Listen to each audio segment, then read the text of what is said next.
देखिए हाथ में संकल्प है, संकल्प क्यों लिया जाता है? और कुशा हाथ में रख करके संकल्प क्यों किया जाता है? हाथ में जल डाला जाता है और कुशा रख करके, जल जो है वरुण देव का प्रतीक है, वरुण देव है, और कुशा में ब्रह्मा विष्णु महेश तीनों का वास कुशा के अंदर है। कुशा की उत्पत्ति कहां से हुई? देखिए जब हिरण्याक्ष ने पृथ्वी को उठा करके रसातल में हिरण्याक्ष ले गया, तो भगवान ने शूकर का रूप धारण किया और जब पृथ्वी को यथा स्थान पर रखा, उसके बाद हिरण्याक्ष का वध किया और जब बाहर निकले तो पूरा शरीर भीगा हुआ था, तो शरीर को जैसे ही झटकाया तो उससे रोम निकले, तो उन रोमों से जो है कुशा की उत्पत्ति हुई, जो आज हमारे हर कार्य में कुशा प्रयोग में लाया जाता है। बिना कुशा के कोई भी कार्य संपन्न नहीं होते, शुभ कार्य हो या अशुभ कार्य हो, तो इसलिए कुशा पवित्र है और संकल्प हाथ में रखे। कुशा ये प्रतिज्ञा है कि हम यह कार्य करने जा रहे हैं, तो भगवान ब्रह्मा विष्णु महेश इसके साक्षी हैं और वरुण देव इसके साक्षी हैं,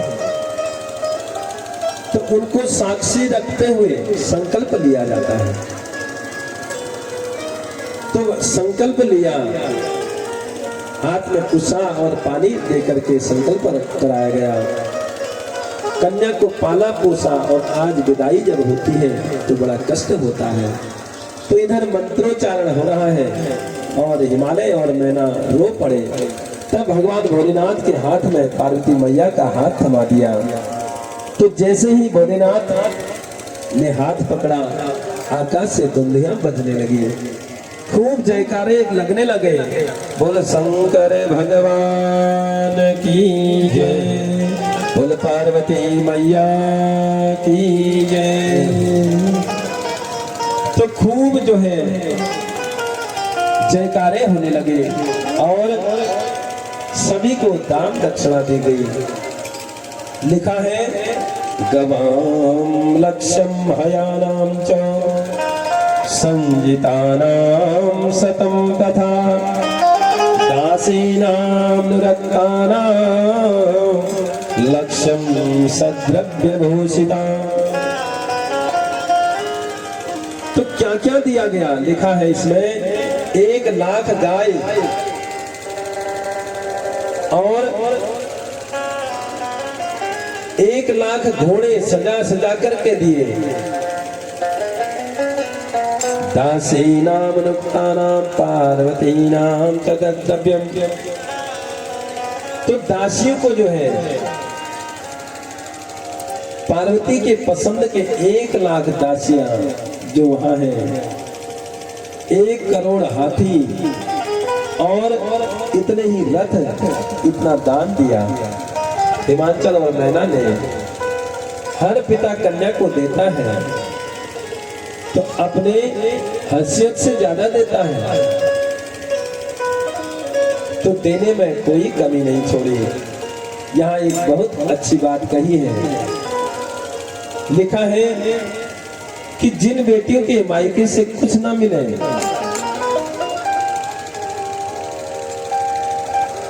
उसको एहसास करना चाहिए कि मुझे मेरे माता पिता ने बहुत कुछ दिया है। आज की बेटियां क्या करती हैं? पापा के हाथ में पर्चा थमा देती हैं। पापा के पास है या नहीं वो नहीं देखते, तो बेटी वही है जो पिता के दुख को अपना दुख समझे। तो इस प्रकार से भगवान भोलेनाथ और माता पार्वती का विवाह हुआ और तत्पश्चात भोलेनाथ कहने लगे और देर ना करो, अब कैलाश जाना है। तो विदाई से पूर्व 7 महात्माओं की 7 देवियां चल करके आई हैं और उन्होंने पार्वती माँ को गोद में बिठाया और पातिव्रत धर्म का उपदेश दिया है। बड़ा सुंदर उपदेश दिया। सप्त ऋषियों की पत्नियों ने पहले समय में ऋषि मुनिगण सब ग्रस्त होते थे, तो इन 7 ऋषियों की पत्नियां आई और सब ने जो है माता पार्वती को पातिव्रत धर्म का उपदेश दिया। जगदम्बा को पतिव्रत धर्म समझाने की कोई आवश्यकता नहीं थी।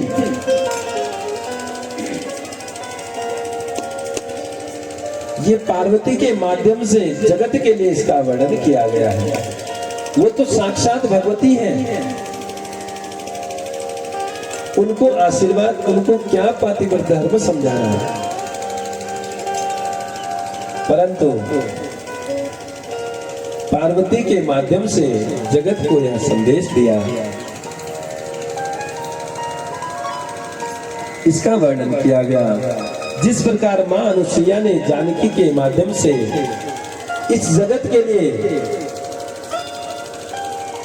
बातें कही, उसी पर तुमसे कोई तान नहीं लेंगे। तो इतना सुनते ही उठ करके बैठ गया और बोला, ले चलो इन लकड़ी को भी घर में काम आएंगे, सीता की लकड़ी को भी घर में ले लो। बोले शंकर भगवान की जय। तो ऐसे भी कंजूस हैं, तो इतने कंजूस व्यक्ति का धन भी ले लें तो वो धन हर कोई बचा नहीं पाएगा। तो शास्त्र कहते हैं कि ऐसे कंजूस का जो है नाम नहीं लेना चाहिए। अक्षर में भगवान भोलेनाथ समाये हुए हैं। तो यह सौभाग्य आप सभी को प्राप्त हो रहा है। आज 7वें दिवस की कथा यही विराम लेती है। तो अधिक से अधिक संख्या में आप लोग आइए। अभी कथा के 3-4 दिन और शेष बचे हैं और बची हुई कथाओं को, अधिक से अधिक कथाओं को आपको यहाँ से सुनाया जाएगा और सभी लोग प्रेम भाव से आरती करेंगे। 2 शब्द मैं महाराज जी से आशीर्वचन के रूप में सभी को महाराज जी अपना आशीर्वचन देंगे। तो उसके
मैं इधर इधर इधर वीडियो में इधर है।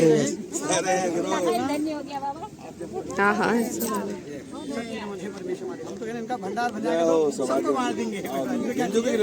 हाँ हाँ हाँ सब आ रहे।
भजनों के माध्यम से संत लोग बार बार हमारे जीवन में आते हैं। कुछ लोग कहते हैं कि संतों ने क्या किया। संतों को उस काल में भी पता था कि आने वाले कलयुग में व्यक्ति कितना विकृत हो जाएगा, भीतर में कितनी व्यभिचारात्मक प्रवृत्तियां पैदा हो जाएंगी। इसलिए संतों ने हजारों साल पहले संकेत दे दिए। आज व्यक्ति कहता है कि घर में शांति नहीं,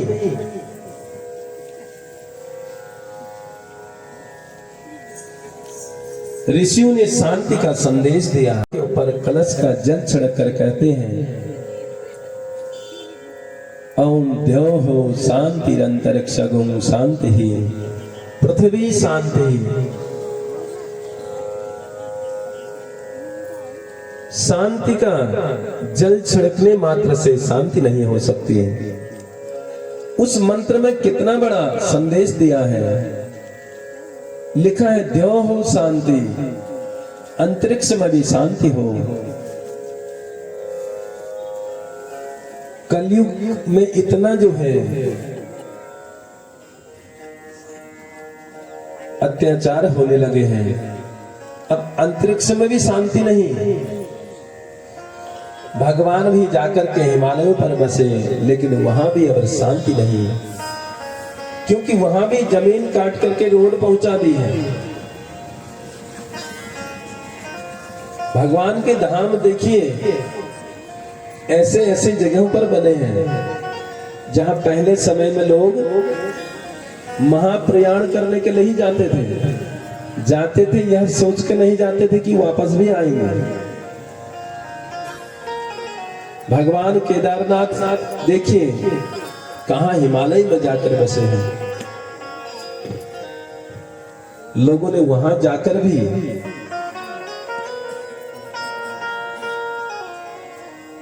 सब वातावरण अशुद्ध कर दिया।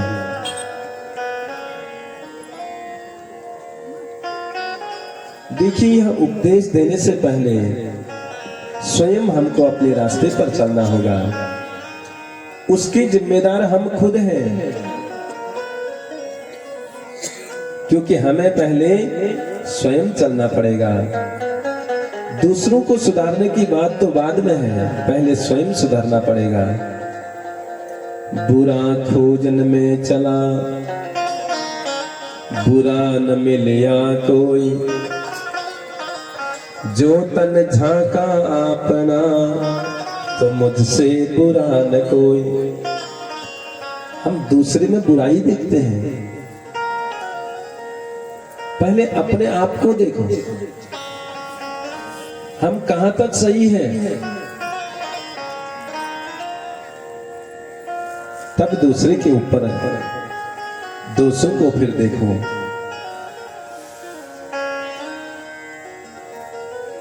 तो इसलिए जो है अच्छे काम करो, कोई भी कार्य करो मिल करके करो।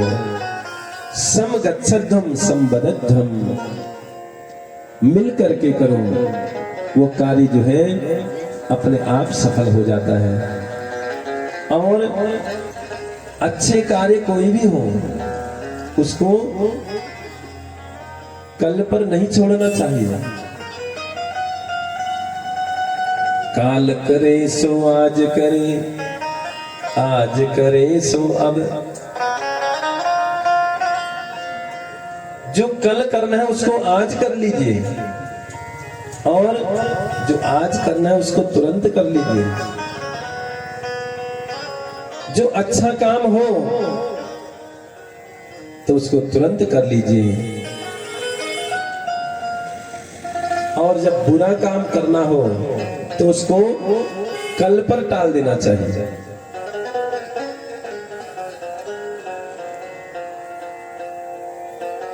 ये बात हमको जो है रामायण से सीखनी चाहिए। जिस समय प्रभु श्री राम जी बाली का वध करने गए, बाली के भय से सुग्रीव जो है कंदराओं में छिपा रहता था, और जब बाली मर गया तो सुग्रीव को राजा बना दिया भगवान ने। और राजा का कार्यभार सुग्रीव संभालने लगा। कहा कि लेकिन ध्यान रखना, वर्षा बीत जाएगी तो उसके बाद तुम आ जाना अपनी सेना लेकर के, फिर हम जो है सीता की खोज करेंगे। लेकिन क्या हुआ, वर्षा बीत गई, शरद ऋतु आ गई, फिर भी सुग्रीव को सुधी नहीं, भूल गया। देखिए, दुख में तो भगवान याद आए सुग्रीव को, अब भगवान ने राजा बना दिया तो भगवान को भूल गया। हम सबकी यही स्थिति है, दुख में जो है भगवान याद आते हैं और सुख में फिर सब भूल जाते हैं। दुख में सुमिरन सब करे, सुख में करे न कोई, जो सुख में सुमिरन करे तो दुख काहे को होई। सुख में अगर हम सुमिरन करेंगे तो दुख तो आएगा ही नहीं। दुख में भगवान को याद करते हैं और सुख में भूल जाते हैं।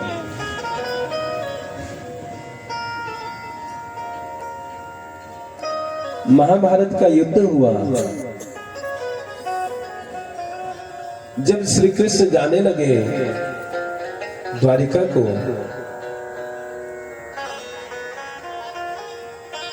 तो बुआ कुंती ने क्या मांगा?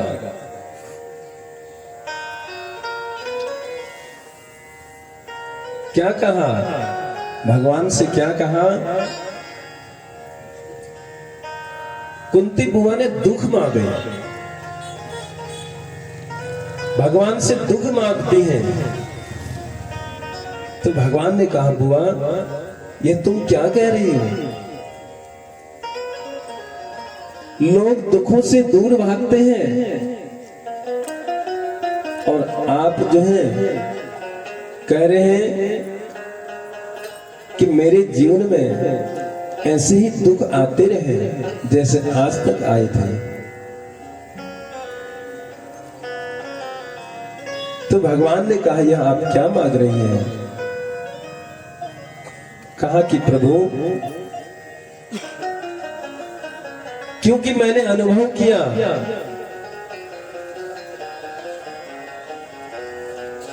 जब तक हमारे पास दुख थे, हम परेशानी में थे, आपने हमारा साथ नहीं छोड़ा। अब सब कुछ अच्छा हो गया, पांडव विजयी हो गए, तो अब आप छोड़ करके जाने लगे।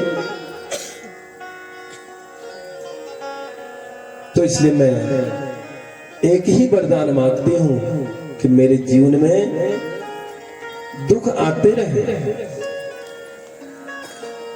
क्योंकि दुखों में ही आप हमारे साथ रहते हो, सुख में तो आप छोड़ करके चले जाते हो। तो इसलिए दुख में जो है हर व्यक्ति भगवान को याद करता है, और सुख में जो है फिर भगवान की याद नहीं आती। तो सुग्रीव जो है भूल गया भगवान को, भगवान ने राजा बना दिया। बाली के डर से जो है कंदराओं में छिपा था, तो राजा बनाया तो भगवान को भूल गया। तो भगवान को बड़ा क्रोध आया। भगवान को कभी क्रोध नहीं आता, लेकिन आज पहली बार आया। तो प्रभु राम ने कहा लखन से, कहा कि जिस बाण से मैंने बाली को मारा वह बाण मैंने सुरक्षित रखा है, उसी बाण से मैं सुग्रीव का भी वध कर दूंगा। तो लखन लाल बड़ी जोर से हंसने लगे, कहने लगे कि आपको गुस्सा आ रहा है या नाटक कर रहे हो? कहा कि आपको तो गुस्सा आता ही नहीं। तो भगवान ने कहा कि सच में सच कह रहा हूं, जिस बाण से मैंने बाली को मारा था वो बाण मैंने सुरक्षित रखा है। उसी बाण से मैं सुग्रीव को मार डालूंगा। तो लखनलाल ने कहा कि कब मारोगे? तो भगवान ने कहा कि कल मारूंगा। तो लखनलाल बड़ी जोर से हंसने लगे, कहने लगे प्रभु गुस्सा आज आ रहा है और मारेंगे कल, ऐसा होता है क्या? गुस्सा तो थोड़ी देर का रहता है। तो भगवान से ये बात सीखने को मिलती है, गुस्से में कभी भी कोई निर्णय न ले,